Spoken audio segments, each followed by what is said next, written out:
Final जो script लिख करके आई वो कांग्रेस कार्यालय में दिखाई पड़ी। कांग्रेस जैसी पार्टी लड़कियों का सहारा लेकर के राजनीति करना चाहती है। लड़कियों का अपमान कांग्रेस ने किया है, भूपेंद्र हुड्डा ने किया है। 18 जनवरी को जब जंतर मंतर पर ये आंदोलन शुरू हुआ था खिलाड़ियों के नाम पर, उसी समय जब मुझे मौका मिला था तो मीडिया के सामने ये बात रखी थी कि ये सब झूठ है और षड्यंत्र है और इस षड्यंत्र के पीछे भूपेंद्र हुड्डा है और कांग्रेस है। और आज वही बात सामने निकल करके आई, षड्यंत्र का पर्दाफाश हुआ। फाइनल जो स्क्रिप्ट लिख करके आई वो कांग्रेस कार्यालय में दिखाई पड़ी। बाकी अब जनता को फैसला करना। तो क्या आप प्रचार करने भी अब जाएंगे? अरे भाई, हम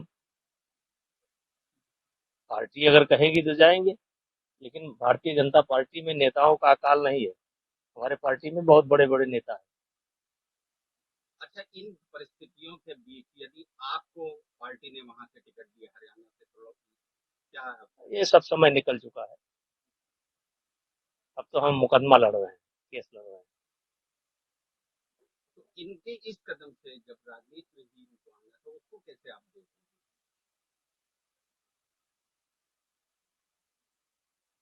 हैं? ये बहुत दुर्भाग्यपूर्ण है। इन्होंने हमारा नुकसान किया, खेल का नुकसान किया, और जिस खिलाड़ी के सम्मान की यह बात करते हैं, खिलाड़ियों का भी इन्होंने अपमान किया। विशेष करके महिला खिलाड़ियों का इन्होंने अपमान किया। और कांग्रेस जैसी पार्टी लड़कियों का सहारा लेकर के राजनीति करना चाहती है। और लड़कियों का अपमान मैंने नहीं किया है, लड़कियों का अपमान कांग्रेस ने किया है, भूपेंद्र हुड्डा ने किया है। कितना असर डाल पाएंगे आप?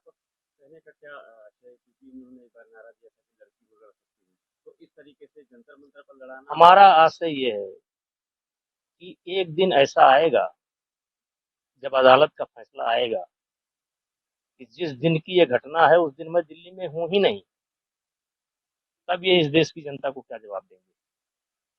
और ये इनके साथ कोई घटना नहीं घटी है, एक सुनियोजित सोची समझी चाल है जिसको कांग्रेस ने लिखा था, जिसके मुख्य किरदार भूपेंद्र हुड्डा थे, और वो चीजें सामने निकल करके आ चुकी है।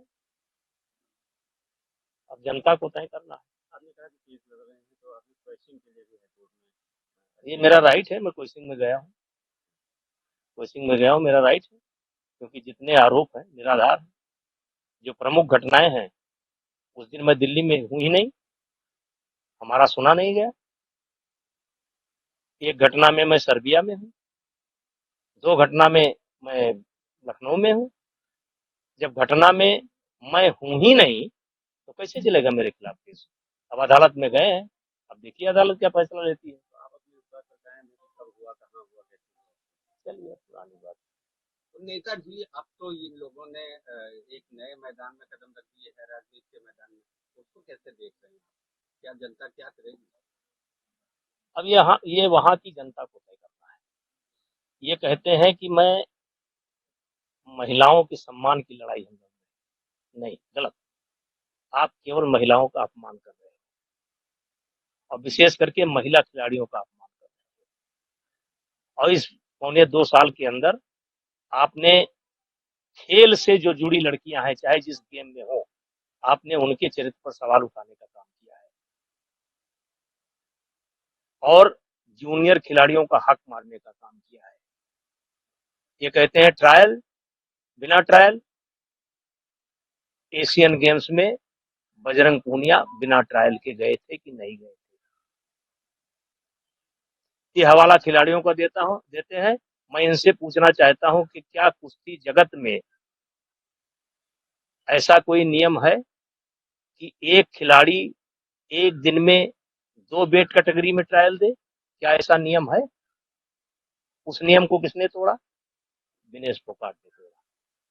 क्या ऐसा नियम है कि वजन के बाद 5 घंटे 4 घंटे तक कुश्ती ना हो? जब आप बोले तब कुश्ती हो? आपने एकदम कैप्चर कर लिया खेल विभाग को। 4 घंटे आपने कुश्ती रुकवा रखी, 10-0 से आप कुश्ती वहां पर हार गई। तब आकर के आपने 50 किलो में ट्रायल दिया, जो कि नियम के विरुद्ध है। उसके बाद भी आप कुश्ती हार रही थी। 5-0 का स्कोर था, 5-1 का या 6-1 का स्कोर था। शिवानी पवार मध्य प्रदेश की रहने वाली एक कुश्ती जीत रही थी, लेकिन आपने हंगामा खड़ा किया। रेलवे के रेफरी आपके सामने झुक गए, सरेंडर कर गए, आपको जिता करके भेज दिया। उस समय भी आपका वजन ज्यादा था और उसी का परिणाम आपको भगवान ने दिया है।